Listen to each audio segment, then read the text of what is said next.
Assalamualaikum warahmatullahi wabarakatuh. Bersama saya Aulia Rahman Manurung. Belajar PKN lebih asik dan menyenangkan. Di video ini akan dibahas sistem pembagian kekuasaan negara Republik Indonesia. Kata kekuasaan sudah seringkali kita dengar di dalam kehidupan sehari-hari karena sering diperbincangkan di media sosial, media cetak, maupun media elektronik. Apa sih sebenarnya kekuasaan itu? Kekuasaan itu dapat diartikan sebagai kemampuan seseorang untuk mempengaruhi orang lain supaya mengikuti atau melakukan tindakan yang dikehendakinya. Sebagai contoh, seorang guru memberikan tugas di dalam kelas dan siswa disuruh untuk mengerjakan. Di masyarakat ada ketentuan bahwa setiap tamu yang tinggal di wilayah itu lebih dari 24 jam wajib melapor ke ketua RT atau RW. Artinya, setiap tamu yang datang dan tinggal lebih dari 24 jam harus lapor kepada yang berwenang. Nah, itulah contoh-contoh yang menggambarkan perwujudan kekuasaan yang dimiliki oleh seseorang ataupun lembaga. Bagaimana dengan negara itu sendiri? Kekuasaan negara merupakan kewenangan negara untuk mengatur seluruh rakyatnya untuk mencapai keadilan, kemakmuran, dan keteraturan. Apa saja kekuasaan negara itu? Kekuasaan negara banyak sekali macamnya. Nah, menurut John Locke, kekuasaan itu dibagi menjadi 3. Yang pertama, yaitu kekuasaan eksekutif. Kedua, kekuasaan legislatif. Ketiga, kekuasaan federatif. Apa itu kekuasaan eksekutif? Menurut John Locke, eksekutif itu kekuasaan untuk melaksanakan undang-undang, termasuk kekuasaan untuk mengadili setiap pelanggaran terhadap undang-undang. Kedua, kekuasaan legislatif, yaitu kekuasaan untuk membuat atau membentuk undang-undang. Yang ketiga, kekuasaan federatif, yaitu kekuasaan untuk melaksanakan hubungan luar negeri. Selain John Locke, tokoh lain yang berpendapat tentang pembagian kekuasaan negara yaitu Montesquieu. Katanya, pembagian kekuasaan itu terbagi 3. Yang pertama, kekuasaan legislatif, yaitu kekuasaan untuk membuat dan membentuk undang-undang. Yang kedua, kekuasaan eksekutif. Kekuasaan eksekutif yaitu kekuasaan yang melaksanakan undang-undang. Yang ketiga, yaitu kekuasaan yudikatif.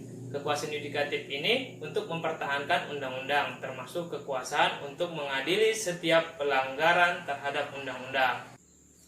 Kekuasaan federatif oleh Montesquieu dimasukkan ke dalam kekuasaan eksekutif.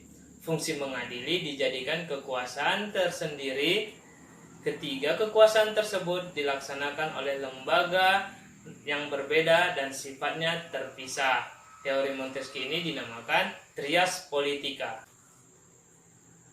Nah, bagaimana konsep pembagian kekuasaan di Indonesia?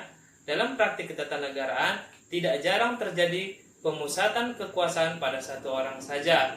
Untuk menghindari hal tersebut, perlu ada pemisahan atau pembagian kekuasaan agar terjadi kontrol dan keseimbangan di antara lembaga pemegang kekuasaan.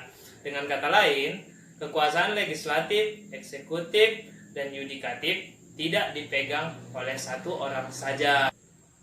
Bagaimana pembagian kekuasaan itu di suatu negara? Dalam pembagian kekuasaan dikenal dengan 2 istilah, yaitu pemisahan kekuasaan atau separation of power dan pembagian kekuasaan atau division of power.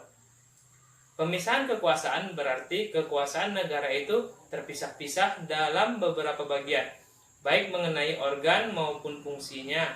Dengan kata lain, lembaga pemegang kekuasaan negara yang meliputi lembaga eksekutif, legislatif, dan yudikatif merupakan lembaga yang terpisah-pisah satu sama lainnya, berdiri sendiri tanpa memerlukan koordinasi atau kerjasama. Contoh negara yang menganut sistem pemisahan kekuasaan adalah Amerika Serikat. Berbeda dengan mekanisme pemisahan kekuasaan. Di pembagian kekuasaan negara itu memang dibagi-bagi dalam beberapa bagian, legislatif, eksekutif, yudikatif, tetapi tidak dipisahkan. Hal ini berarti ada di antara bagian-bagian itu dimungkinkan koordinasi atau kerjasama. Mekanisme pembagian ini banyak sekali dilakukan oleh banyak negara di dunia, termasuk di Indonesia. Nah, di Indonesia sendiri, mekanisme pembagian kekuasaan itu diatur sepenuhnya dalam Undang-Undang Dasar 1945. Pembagian kekuasaan di Indonesia terdiri dari dua bagian, yaitu pembagian kekuasaan secara horizontal dan pembagian kekuasaan secara vertikal. Pembagian kekuasaan secara horizontal itu pembagian kekuasaan menurut fungsi lembaga-lembaga tertentu, misalnya legislatif, eksekutif, dan yudikatif. Berdasarkan Undang-Undang Dasar Negara Republik Indonesia, secara horizontal pembagian kekuasaan negara dilakukan pada tingkatan pemerintahan pusat dan pemerintahan daerah. Pembagian kekuasaan pada tingkatan pemerintahan pusat berlangsung antara lembaga-lembaga negara yang sederajat. Pembagian kekuasaan pada tingkat pusat menurut Undang-Undang Dasar 1945 yang umumnya terdiri atas 3 jenis kekuasaan menjadi 6 jenis kekuasaan. Yang pertama, kekuasaan konstitutif, yaitu kekuasaan untuk mengubah dan menetapkan undang-undang dasar.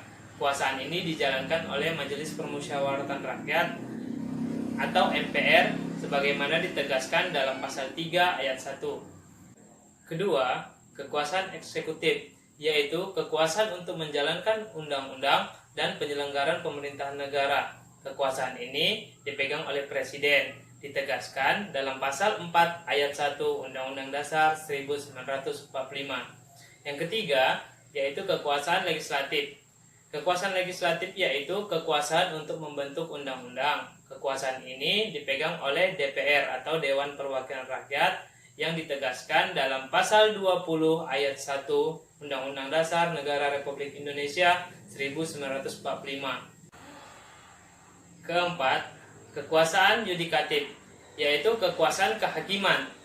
Kekuasaan untuk menyelenggarakan peradilan guna menegakkan hukum dan keadilan. Kekuasaan ini dipegang oleh Mahkamah Agung dan Mahkamah Konstitusi.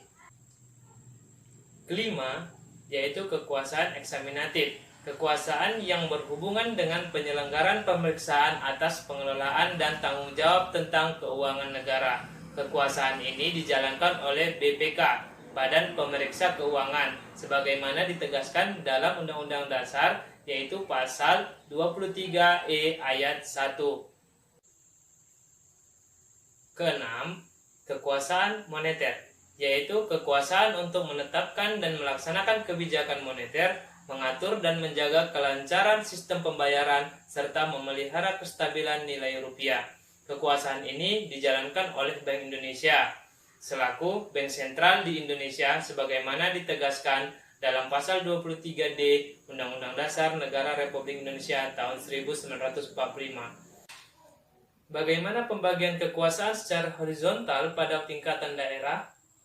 Pembagian kekuasaan secara horizontal pada tingkatan pemerintahan daerah berlangsung antara lembaga-lembaga daerah yang sederajat, yaitu antara pemerintahan daerah, kalau dia tingkat provinsi yaitu gubernur, kalau tingkat kabupaten bupati, tingkat kota madya wali kota, dengan Dewan Perwakilan Rakyat daerah masing-masing.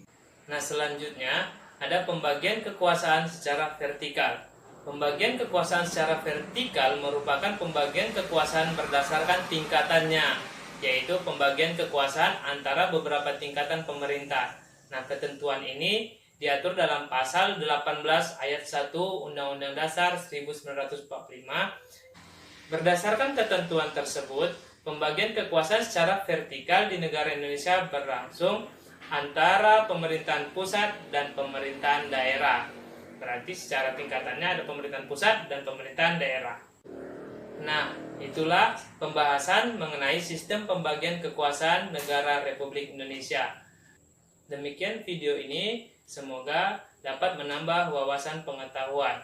Terima kasih. Assalamualaikum warahmatullahi wabarakatuh.